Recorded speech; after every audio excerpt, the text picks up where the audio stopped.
Paul, I just want to remind everybody that tickets for WrestleMania go on sale tomorrow through Ticketmaster. And with that, I will turn it over to our Executive Vice President of Talent, Live Events, and Creative, Paul Triple H Levesque. Hey, everybody. Thank you for joining the call today, as usual. I appreciate everybody being here. I'm sure somebody will ask about it. I'll address my injury status straight up front. Had surgery a week ago yesterday. Everything is feeling good. Somebody will add the mobilizer. And on the road to recovery, it's just rehab now. And I will be back, but that does not stop this machine from rolling on and business as usual. And I will be headed to L.A. Tomorrow to begin preparations for what is a very exciting NXT TakeOver. I say very often that these are, great cards, and how excited I am for them. This one is really something special. I feel like NXT TakeOver WarGames this Saturday at the Staples Center. WarGames is a special place for me, creation of Dusty, and just what I feel is a great match this year. I think coming off of last year, people not really knowing exactly what we were going to do, us changing it up slightly, this is the year that we're going to show that this is going to become an epic yearly event. And with the talent that are in there, it's easy to see how good it's going to be when you put talent like Ricochet, Pete Dunne, the War Raiders against the Undisputed Era, all four of them. It's bound to be something special, and I can't wait to see that go down. And the thing with this card is you could make an argument that every single thing on this card could be the main event. Whether it's WarGames, whether it's the NXT Championship match between Velveteen Dream and Tommaso Ciampa. Velveteen Dream just it's hard to even put a statement around how good he is at his age and how new he is, and the future incredibly bright. Tommaso Ciampa just coming into his own in the last year, just probably one of the best heels in the business, in my opinion. You get down to Aleister Black and Johnny Gargano, just an epic to me. It's just storytelling. We had to roll with the punches on some things and an injury and getting into the whodunit and all what it took to get to this. I'm really happy with how that story played out, and I feel like the momentum behind that and the anticipation for that match between those two, and given the talent that are in it, it should be incredible. And then, of course, Kairi Sane and Shayna Baszler, who have in 2 out of 3 falls, who have just, hit it out of the park every time they've been in the ring together, in my opinion. So I'm excited for this card, and really excited about the fact that when you really look at the roster in NXT, again, just kind of re-establishing itself, firing on all cylinders. When you look at this card and then you start to look at the fact that EC3 is not on there, that, you have a plethora of talent across the board that are not on this. Like I said, EC3, Keith Lee, Matt Riddle, Lars Sullivan, from the women's side, Nikki Cross, Dakota Kai, Candice, Bianca, Lacey Evans. There are so many talented people right now that are coming into this and that are just lining the locker room in NXT, waiting for their chance to just knock this out of the park, and I think that's what makes us so successful. I also want to mention that, to me, the excitement level coming off of NXT UK lately has been impressive. I'm happy fans seem to be very responsive to the brand. It's very responsive to the product that we've put out so far, and I look at, as we turn the corner into the new year, really making some announcements and making that into something special as well, and really beginning to deliver on the fan base there, something that they'll be thrilled with. So with that said, let's get into the call.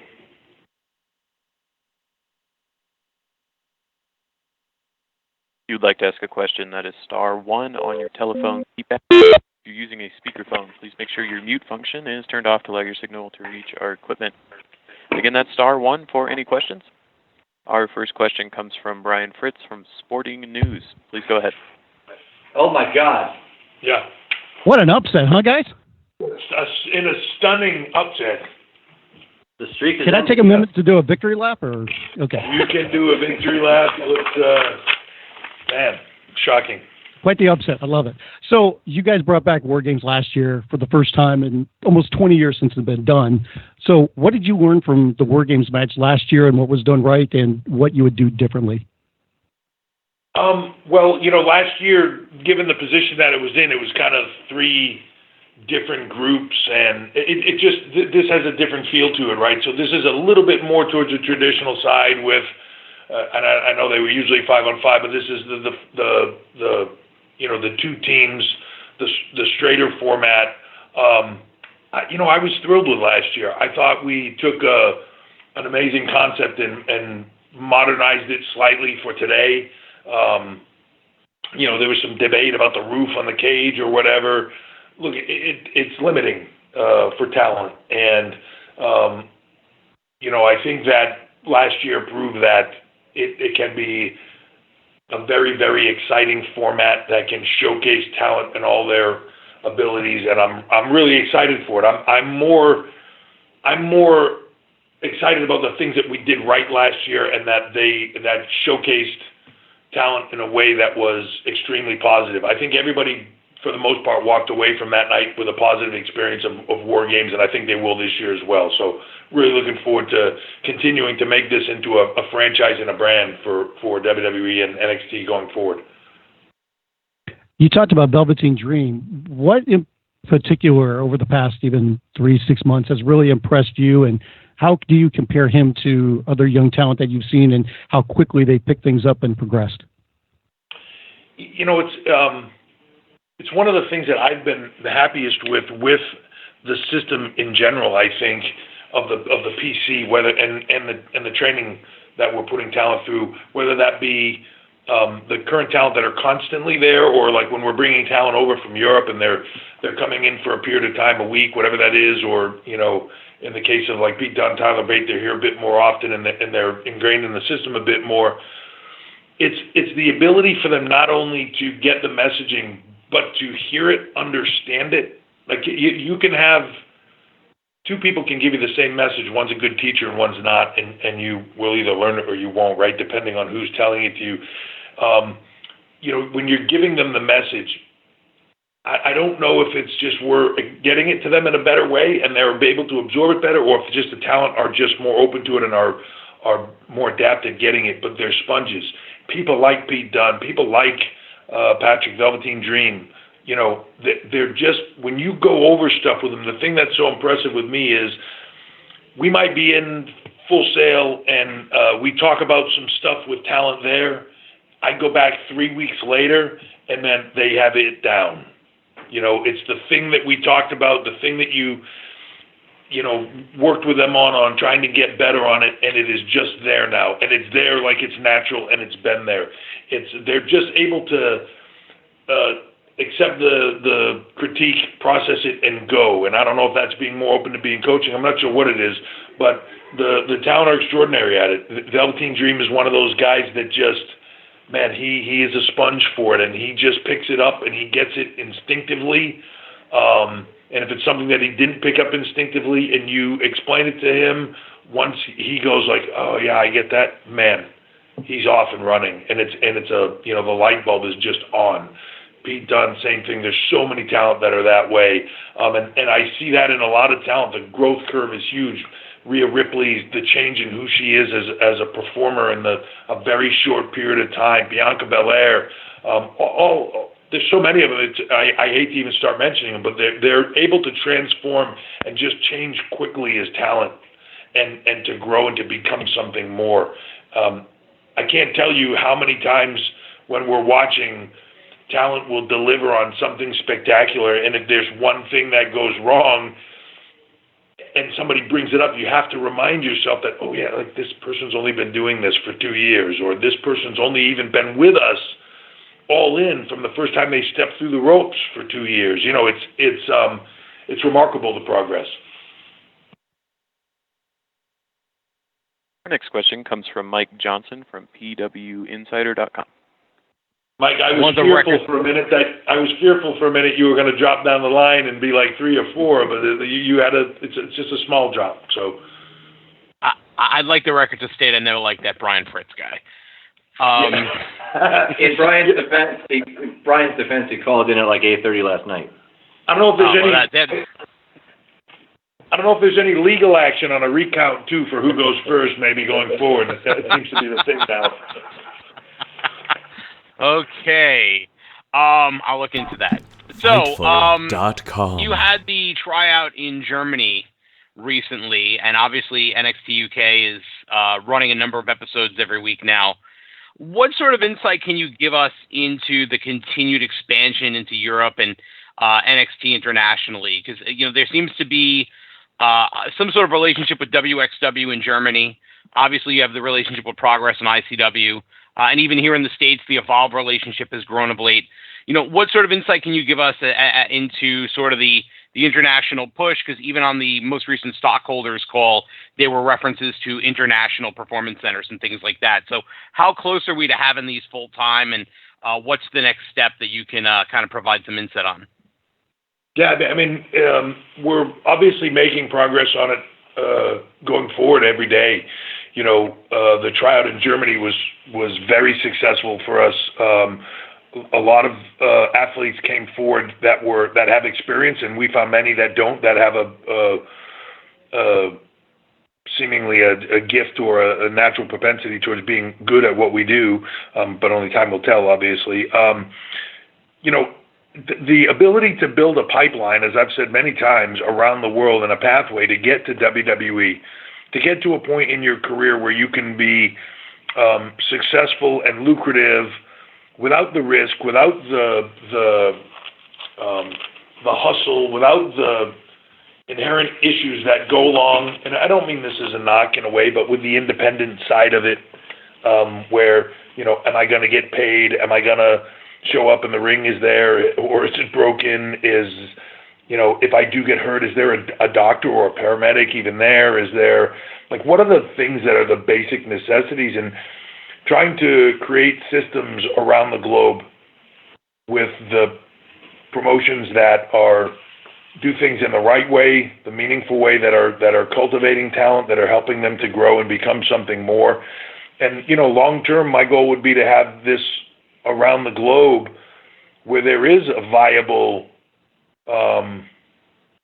it can be done now, but it's the exception to the rule, and it's here and there, and it takes a lot of hustle. But to have a career, if you never make it to Raw or SmackDown, if you never make it to that level, that you can have this successful long-term, long career with some security to it, with some with your health in mind, all those things that come along with it. And I think we're pretty far down that road as we move forward. You're seeing a lot of what's happening in the UK, along with Germany and everything else, but a lot of what's happening talent-wise and promotion-wise, and with NXT UK, it's just that's a little bit of a more mature market, so it's happening a bit faster. But you're going to see them coming up around the globe, and it won't be that long. I think within the early part of next year, we'll be making some big announcements on different movement in markets that I think will be very impressive to people, and to be able to train people around the globe and have that path to the career for them is very important. All right. Question about TakeOver. We've got Shayna against Kairi Sane again. At Evolution, we saw Jessamine Duke and Marina Shafir interfere and get involved in that. Was that considered to be their official NXT debut, or are they going to be characters going forward on the TV show, or is that just a one-off because of Evolution and obviously the relationship with Shayna? No, I think I think there's no doubt that they're in the PC, that they're a part of the system already, both Marina and Jessamine.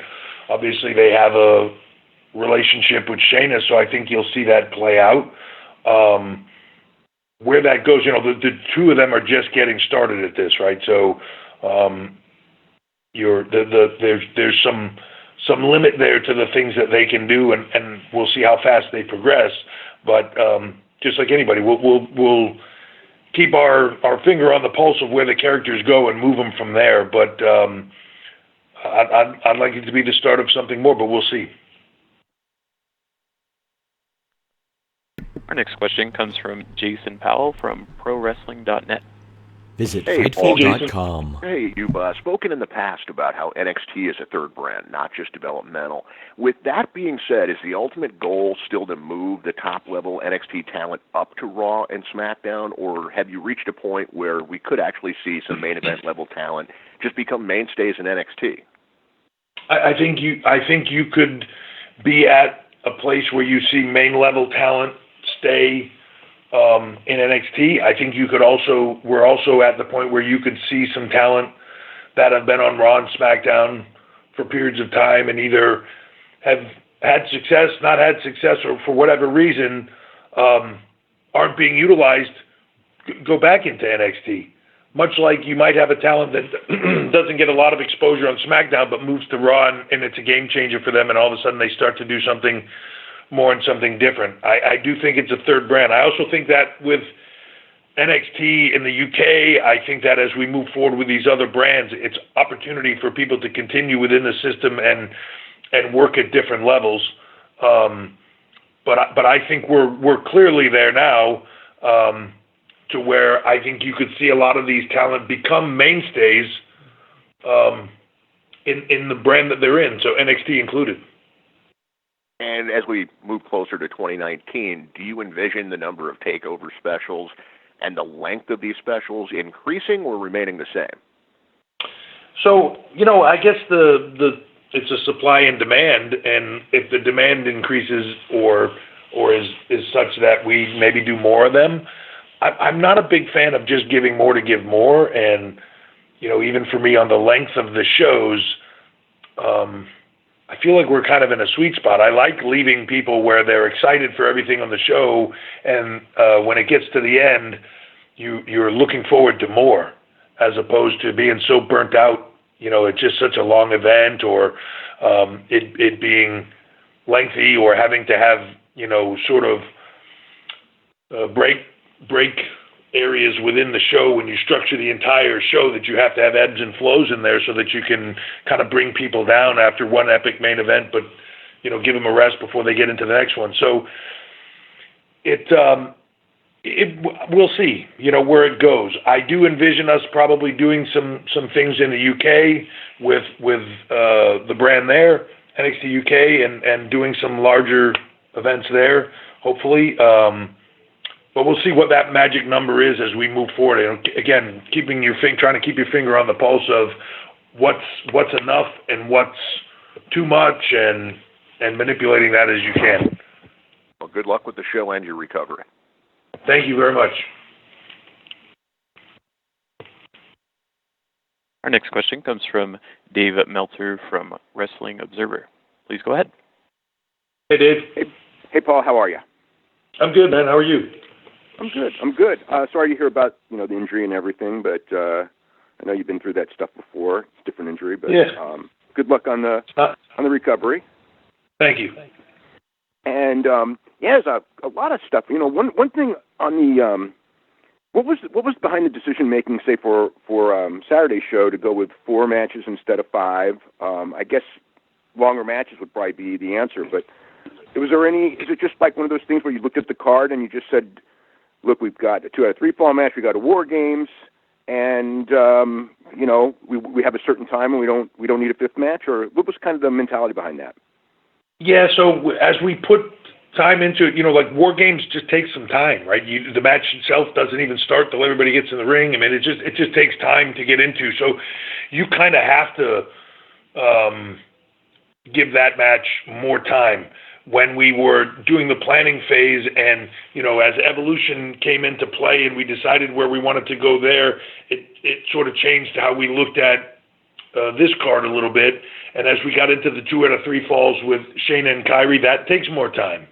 So I don't want to ever get into a format where we go, look, it's got to be 5 matches, or it's got to be 6 matches, whatever that is, and then here's the allotted time, and that's what it is. Try to put a feeling into it, and it's a gut thing, right? We all just kind of mill it around and decide what we think is going to be the best overall experience. And could we add in another match? And yeah, you run the risk of it being a bit long. And does it add to it or does it subtract to it? So it's a judgment call. So we kind of got to where we are, and I think we've all collectively agreed on where we're at now. But we'll see if we were right or not. Well, I don't think the card can go wrong. I mean, it's a super lineup. So yeah, it's a pretty spectacular lineup, and like I said earlier, and I truly believe that anything in there has the potential to really walk away with being the match of the night. Yeah. The other thing is, so for the UK market, now you've got the TV on the network every week, so that part's established. Yep. At what stage do you start doing house shows, and is your goal, if that's even your goal, and if your goal is to do 3 a week or 2 a week, or what's kind of like I would say the end game, so to speak, for NXT UK, what as far as a format of working style, working for the that type of thing, schedule and what those talents over there would be working. Yeah, I mean, for me, it would be sort of kind of replicating what we're doing here in a way with NXT. As far as if I was just to look at that as a U.S.-based product, right, and say, here's how we run it in the U.S. to do something similar over there. But the first thing you have to do is get the product on the air, get people accustomed to what it is, and then again, see what that desire is to see it elsewhere. As of right now, it's been super successful. The buzz on the brand has been extremely positive. People are happy with the show and the talent that are in the show, and it just comes down to me, like, once we get there, like, I don't want to run live events just to say run live events, and they're not great, and they're kind of half there and half not there, and it's a process of getting it into the right place where people are excited to see this. There's a desire to see it. We feel like we can make them successful, make a run at them, and continue to do it. I have no doubt that's coming. I have no doubt that, to me, this brand just, to me, watching it, and again, maybe I'm biased because it's ours, but it's successful. The buzz is hot on it. I think people are going to enjoy it. I think they're going to want to see it when it comes to their town, and I think when we'll start that slowly, and we'll build it up to where it's a functioning brand, with a group of talent that are on the ground there, training in a facility there, much like we're doing here, replicating the system in various parts of the world. Next question comes from Jim Varsalone from Miami Herald. Please go ahead. Yeah, Paul, following up on the touring part of it, what do you see them 2019 for NXT overall touring?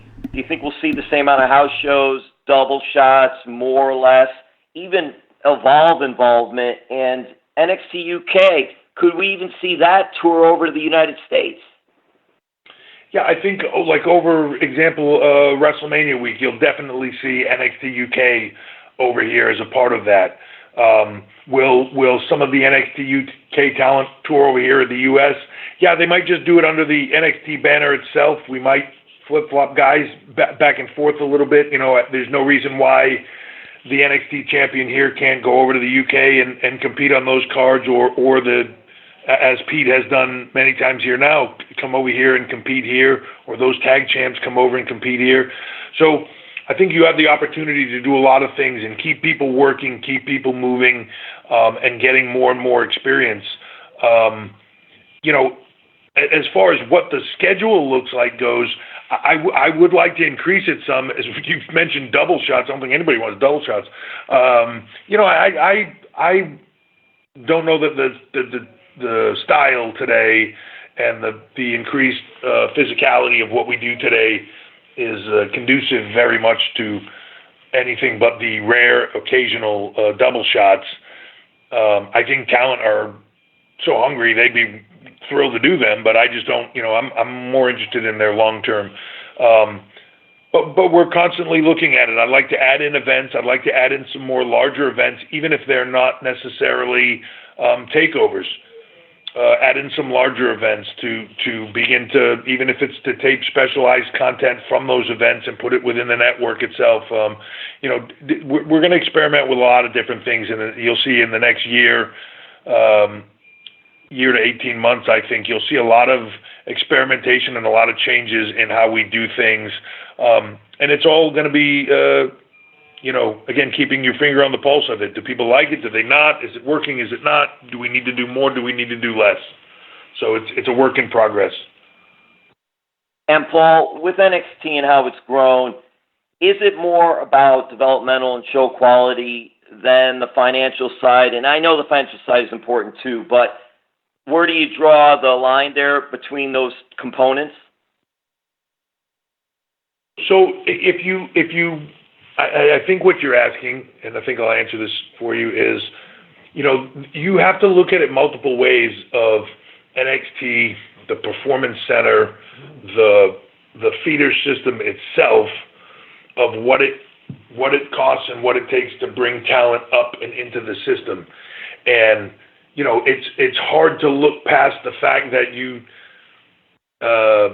take a guy like Braun Strowman, who had never stepped into the ring in his life, never stepped through the ropes, and walked into the Performance Center.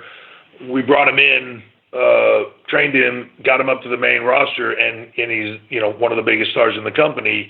That value is incredible. You don't just pick individuals and go like, that's the guy, and then that's the guy. You have to go through, you have to bring in a lot of people, and you have to try a lot of things, and you got to go through a lot of people to try to make that work.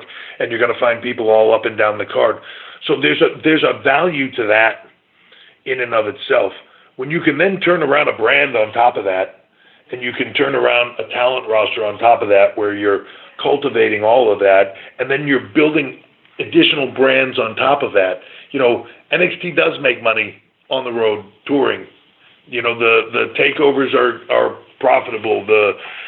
Depending on how you look at it, but you have to factor into those. There's not just one thing where you say, well, the Performance Center, that entire system, the 100 athletes that are there training, all goes to NXT, because that's not the point long term.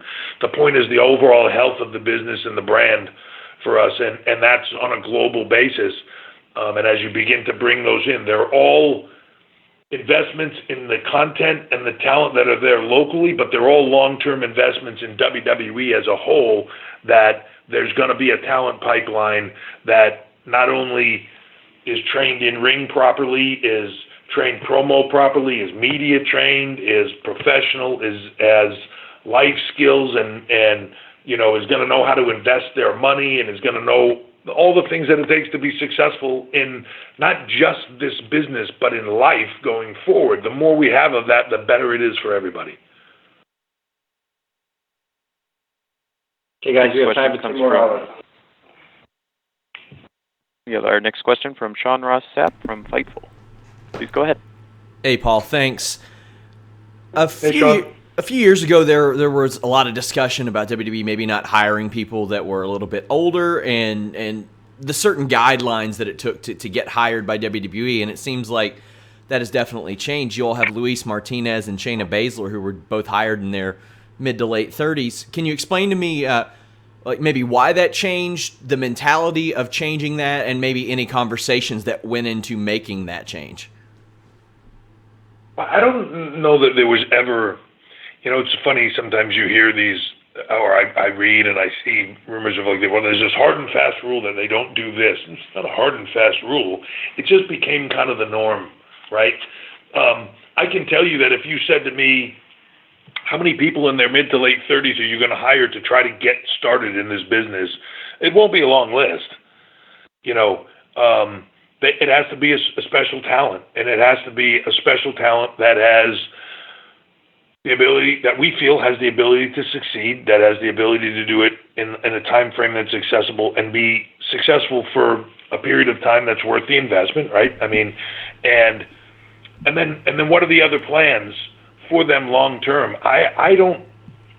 There are some talent that I bring in that it's later in their careers, and I'm really looking at them going like, look, bring you in, we'll get you up to speed, we'll put you in the programming. If you have a couple of years and you do well, that's great. But then I'd love to talk to you about transitioning to the other side of the business and maybe becoming a coach or becoming a player coach for a while you're still working. And, as some of the younger talent are coming up, having somebody with a lot of experience that can get in the ring with them, that we've gotten up to speed to sort of our playbook, so to speak, and work with them on a regular basis and give them that hands-on guidance like generations prior had that ability to. I had that. I was lucky enough to come into it at a time when there were a lot of veterans in the locker room, and you got the opportunity to get in the ring with them and learn from them every single night, and that's how you got great. It doesn't exist in a lot of ways in some places, but there are a lot of new people coming up and having that. So there's a lot of different reasons why we hire people other than just,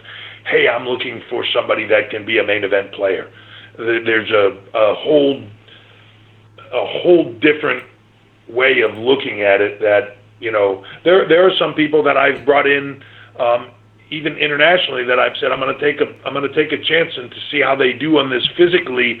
I don't know that they're going to make it, but I have another role for them in mind of something that they're really good at, a speaking role or something, and I'm waiting to see if the physical pans out. If it does, great. If it doesn't, I got another role already in mind for you, and I'd love to talk to you about this and see about moving forward with that and see where it goes. So there's a lot of thought that goes into it. To kind of follow up on the player coach thing, one of the benefits of that great Breaking Ground series that we saw a few years ago was some of the talent back then even helping out that had a little bit more experience. Who are some of the people at the PC that you see kind of going above and beyond to help other people? And is there any chance we get another look at NXT like that Breaking Ground series that was so well received?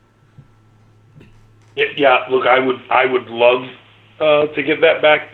I truly believe in that series, and I think that there was a great interest in it. I don't know that we did it in the best way possible. I think we learned a lot from it, and that if we did it again, we would do it very differently and make it successful. I think that somewhere down the line, just me talking, that I think that you could see something like that and a series like that again. And I think it would be very successful. I will say that one of the things that we've hit on when you talk about the Performance Center, and so I'll step outside of the pro wrestling world and the WWE world for a second to go to other sports environments. We have a lot of people that come into the Performance Center now, whether it be from the NFL, NBA. We have teams coming in, and they come in and they tour the Performance Center, and they want to see how we're operating, and they'll spend a day or two with us to try to see what we're doing because they're looking to do a complex similar, and they're going to best-in-class places and looking at it, which is very complimentary to us. Across the board, one of the things that we always get comments on above and beyond is the culture of what we're doing. And so one of the things I'm most protective of at the PC, if somebody comes in there and their attitude is wrong, that they're going to ruin the culture within the PC, I'll eliminate that. I don't want it in there. I won't allow that to break down.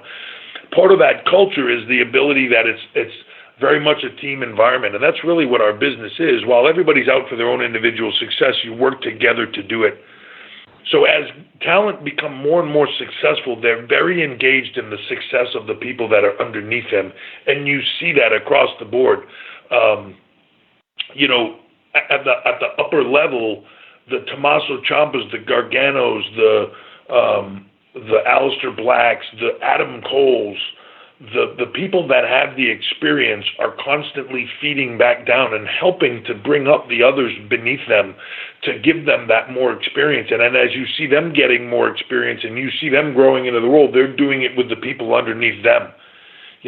So that feed, that trickle down system, when you get to the top of it, and it's the coaching staff that's there, Sarah Amato, Sean's there, you're getting the greatest coaching from that level in the world, but then it trickles down, and as people are learning it, they're really passing it on to those underneath them, and I think it's the success of why you've seen the growth curve in so many talent be so fast, because they're just 24/7 immersed in this environment where everybody around them is invested in their success and helping them to grow. They're not just doing it and then sitting back and trying to watch their matches and figure out for themselves, like, well, did that look good or did that not look good, or I don't know if this worked out. Like, they have that at all times being put to them by everybody around them, and it's really this amazing culture that I'm really proud of, and to me, it's the secret of the success there. Thanks, Paul. Really appreciate you doing these. All right, guys, we got time for one more outlet, but we'll only allow one question because we're running out of time. Sorry about that. Next question comes from Gary Stonehouse from UK Sun. Please go ahead. Hey, Gary. Hi, Paul. Thanks for your time this evening. Thank you. Obviously, massive weekend ahead for yourself. I just wanted to touch on some of the people you've mentioned there. And, you know, one of the matches I can't wait to see is Undisputed Era again inside WarGames. You've been involved with some of, you know, the best factions of all time with DX and Evolution. Just, you know, how far can Undisputed Era go in WWE? I think they can go wherever they want to go, to be honest. You know, there's something when a group like that exists and it's real, you know, and there's just something that you can feel about it. Those guys all get along. They all are truly close. They all think similarly. They all have this kind of connection between them. So it plays off well. And what I mean by that is when they're on screen together, it's authentic. It's not forced. It doesn't feel like, you know, two square pegs and one round peg all trying to be on the same page, and it doesn't quite fit, or they kind of seem like they're all working together, but they're not finely polished unit, and that it's very, very seamless and very much they get along, and it shows. I think you see that in tag teams. I think you see that in anything that's a group environment like that. When it's authentic and it's real, there's something that makes that just take that next step. So for them as a group, I think that it can lead to them being wherever they want to be. And, you know, sometimes when you look at guys in that group, and you know, I've heard it be said that like some of the people in that group, oh well, they'll never make it all the way to the top because they're too small. But when you're in a group like that, it doesn't matter, you know. And quite honestly, it doesn't matter anyways, because if the fans want it, then that's what it should be. So I think they can go anywhere. I'm impressed with them. They've impressed me from the start as a group, but have continued to grow and become better and better and better. And I would expect this WarGames just to be something spectacular, because I know they'll all work towards that common goal, which is making the best, most spectacular WarGames match ever been seen for our fans. So it'll be awesome. All right, everybody, that will wrap up our conference call for today. Thank you very much for your time. I appreciate it. I know that that I'm going to be seeing a lot of you out in LA. We'll continue. Everybody seems to have a positive feel on it, so we'll continue to do the post-show conversation, press event. I don't know how you want to say that, but I look forward to seeing all of you out there. Hopefully, you'll really enjoy TakeOver WarGames and Survivor Series, and it'll be an epic week. So I look forward to catching you all out there. Thank you very much. To those that will be at TakeOver, we'll send you an email with specifics on what time to meet and when, and we'll send out an email for the post-show for those who can't make the event. Thanks, everybody. Talk to you soon.